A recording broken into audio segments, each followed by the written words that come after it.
Right,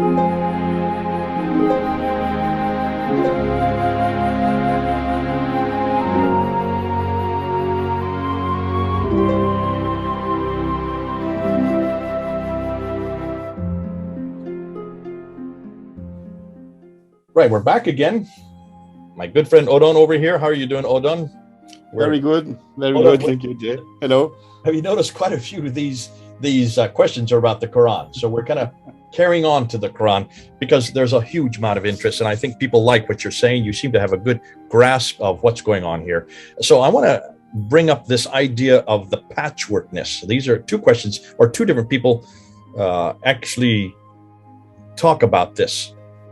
One is a guy named Kilian Kleiber, and another one is that Peter Shear also talks about the patchwork, and then another one is Arunabha Ghosh.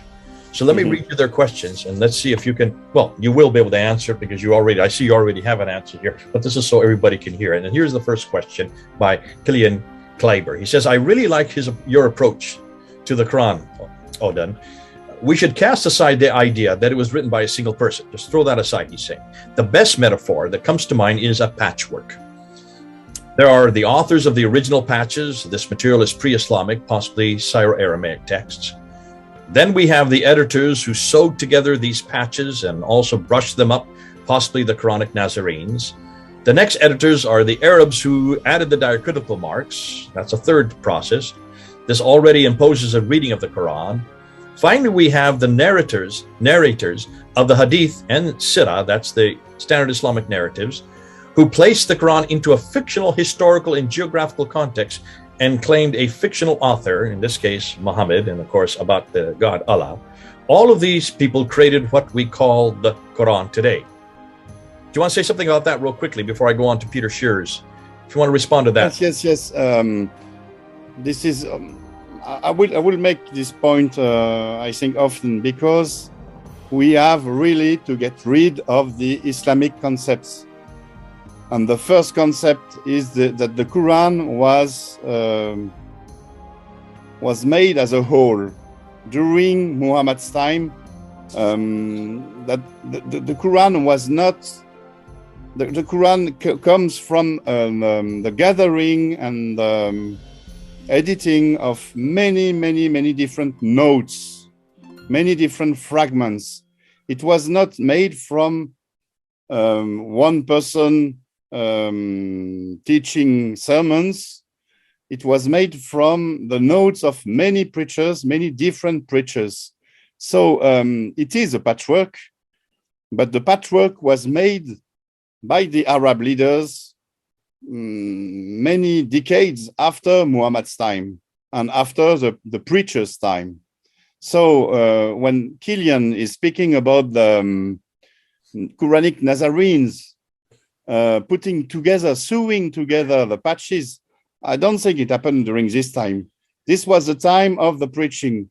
It was not the time of the editing. There was no need for a book at this time. The need for a book came when the Arab leaders took power and wanted to prove their legitimacy.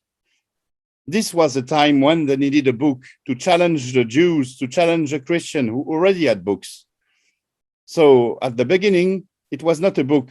It was only the raw material from which the Quran was made, was notes, collections of notes in Arabic without diacritic marks and so on. So you're saying this came later as Arab leaders for two reasons. One is to give them themselves authority and to challenge the Christians and Jews who already had revelation. They needed their revelation in contradistinction to that of the others. They needed their books. At first, they needed books. Thereafter, they will need revelation. But at first, they needed book to establish their legitimacy. And they upgraded their claim to legitimacy by claiming a revelation, a direct divine revelation. But you see, in the process which made the Quran was, at first there were preachings from many different preachers, maybe Muhammad among them, who took notes, who left notes. The notes were gathered. there was a selection, an edition, some corrections also. They were put together as a patchwork in order to have a book. So this was the book step.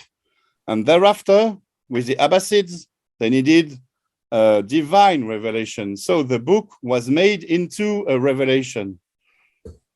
Okay, so you're saying post 750, post mid-8th century, it was finally created, or that idea of an eternal Quran that has always existed, chapter 85, verse 22, that is protected by Allah, chapter 15, verse 9, that cannot have any changes, no human intervention, chapter 10, verse 15, chapter 18, verse 27, that was introduced in the mid-8th century and later, but in the 7th century, it was just really nothing more. This was something else. And you see, Jay, because of this, because the standard Islamic narrative made something into the Quran that was not a divine revelation at the beginning, this explains a lot of contradiction in the Quran. Because the Quran at first was not made to be a Quran. The raw material of the Quran is pre-Islamic. Islam did not exist in the 7th century. So when the notes, the fragments were gathered, it was made into a book which was not Islamic at the time. And thereafter, centuries after, a century or 2 centuries after, when the standard Islamic narrative was created, they forced this book to be the divine revelation. But it is not what it means. So this is why we find so many contradictions in it.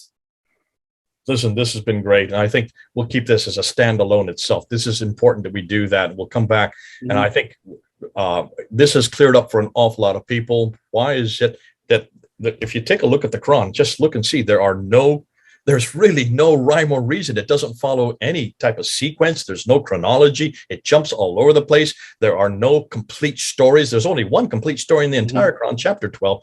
It's ulta pulta, jumps all over the place. And that's what you would expect from a patchwork. It's what you would expect from a patchwork of many different homilies, many different readings, many different lectionaries, even hymns that have been borrowed from others. And this is what it became. And that's why at some point it had to be elevated. It then finally got elevated during the Abbasid period to a divine revelation that cannot be critiqued. And that's why we're doing that for them, because the Muslims are not permitted to ask the questions we're asking, and they cannot even come to the conclusion you've come to, Odon. And that's why you're getting so much grief from Muslims who don't want to even talk about this. This is anathema. And that's why when even someone like Muhammad Hijab asked a simple question, which one of these Qurans are you going to write on my blank piece of paper? He said, we do not talk about this in public. And this is something as simple as the diacritical marks. We have different diacritical marks. This has been the biggest problem for 1,000 years, he said. Can you then see the dilemma for Muslims? If you put and elevate the Quran to divine status, as the Quran itself has done, if you put it above any human intervention or even human creation, then once you have elevated it so high, how are you going to defend it? The best way, the only way is don't talk about it. Don't bring it up in public. And you're doing that, Odon. You're actually saying this actually is a book written by many different people. And if it's written by different people, does it not stand to reason as you read it? You can see there are all kinds of different stories, contradicting stories. And there's lots of borrowings from many different existing pieces of literature that existed in Arabic at that time, or in this case, Syro-Aramaic or Nabatean Aramaic. God bless you. Thanks so much. This has been good. We'll come back again with some more questions on the Quran. This is Odon NJ, over and out.